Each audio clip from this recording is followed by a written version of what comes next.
नमस्कार. आज जे मी चित्र तुम्हाला दाखवणार आहे, ते मी चित्रकला शिकण्याच्या आधीचं म्हणजे आर्ट कॉलेजला जाण्याच्या आधी आवड म्हणून काढलेलं चित्र होतं.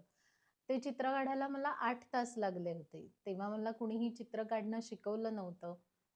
तेव्हा मी वेगवेगळ्या कॅलेंडरमधले फोटो किंवा चित्र बघून, ती बघून मग चित्र काढायचे.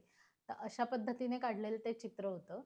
ते हे चित्र तुम्ही आता बघतायत, ते चित्र आहे. त्यावेळेला कुठले कागद वापरायचे, कुठले रंग वापरायचे ह्याचं काहीच जाण नव्हती. कॅमलिनच्या कलर पेन्सिल्स घेऊन आणि हँडमेड पेपर घेऊन त्याच्यावरती मी हे चित्र काढायचा प्रयत्न केलाय. हे चित्र काढण्यासाठी मला आठवतंय त्याप्रमाणे मी मूळ जे चित्र होतं एका कॅलेंडरमधलं, त्याच्यावरती ग्रीड टाकलेली आणि ती ग्रीड मी ह्या चित्रावरतीही टाकून त्याप्रमाणे केलेलं. तेव्हा कुठनं लक्षात आलं, कसं आलं?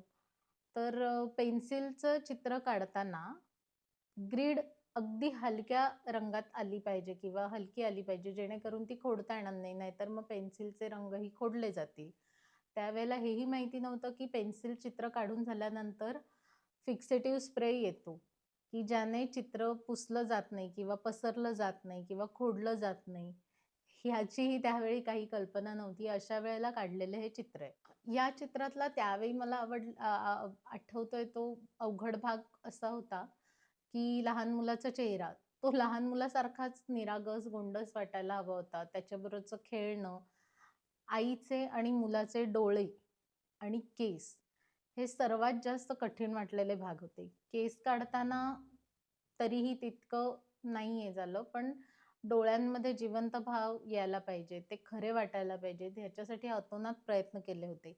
आणि नंतर पेन्सिलमधनं त्याचा डार्क कलर मला रेखाटता आला नाही. तेव्हा मी पेनाचा वापर करून डोळ्याचे बॉर्डर्स किंवा त्याचे केस डोळ्यांचे आयलॅशेस हे मी पूर्ण केले. त्याच्यानंतर हायलाइटर दाखवण्यासाठी मी त्यावेळेला पांढऱ्या रंगाचा वापर केला होता. कारण तो मला पेन्सिलच्या रंगांमध्ये देता येत नव्हता. असंच चुकत-चुकत प्रयोग करत काढलेलं हे चित्र आहे. हे चित्र मी साधारण 23 वर्षांपूर्वी काढलेलं आहे. आता जेव्हा मी पाठी वळून बघते आणि आर्ट कॉलेजला जाऊन शिकल्यानंतर मी त्यावेळेला काय चुका केल्या होत्या हे लक्षात येतं आणि आत्ताच्या चित्रांमध्ये मी त्या सगळ्या चुका टाळण्याचा जास्तीत जास्त प्रयत्न करत असते. तर तुम्हाला ह्या चित्राबद्दल 23 वर्षांपूर्वी काढलेल्या चित्राबद्दल काय वाटतं हे कमेंटमध्ये नक्की कळवा.